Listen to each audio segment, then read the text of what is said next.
কত টাকা থাকলে কুরবানি দিতে হবে দয়া করে জানাবেন, যে কুরবানি আসলে কিভাবে ওয়াজিব হয়।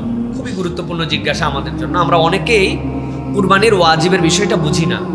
যাকাত যেই নেশাবে আপনার জন্য 1 বছর থাকলে যাকাত ফরজ হয়, ওই সাহেবে নেশাব যদি আপনি কুরবানির 3 দিনের মধ্যে হন, তাহলে আপনার জন্য কুরবানি করা ওয়াজিব হয়ে যাবে। আরো সহজ করে বলি, আপনার কাছে যদি 52.5 তোলা রূপা অথবা কিছু রূপা, কিছু সোনা, কিছু টাকা, ব্যাংকের কিছু জামানত, কিছু আপনার পার্সিয়ালি, এইগুলা সব মিলায়ে অ্যারাউন্ডিং আপনার কাছে যদি 2 লক্ষের কাছাকাছি, 1,85,000 বা কম বেশি এরকম টাকা যদি আপনার কাছে থাকে, সেটা বছরব্যাপী আপনাকে পার হতে হবে না, কিন্তু আপনার আয় আছে। এটা কুরবানির এই 3 দিনে যদি আপনার কাছে মনে হয় যে এই পরিমাণ টাকা বছরের কোনো সময় আপনার কাছে ছিল বা আপনার এখনো আছে, যদিও আপনার হয়তো এটা খরচ হয়ে যাবে, চলে যাবে, এটার জন্য আপনাকে যাকাত দিতে হবে না, কিন্তু এইটুক থাকলে আপনার জন্য কুরবানি করা আল্লাহর জন্য ওয়াজিব অথবা সুন্নতে মুআক্কাদা আমরা বলি।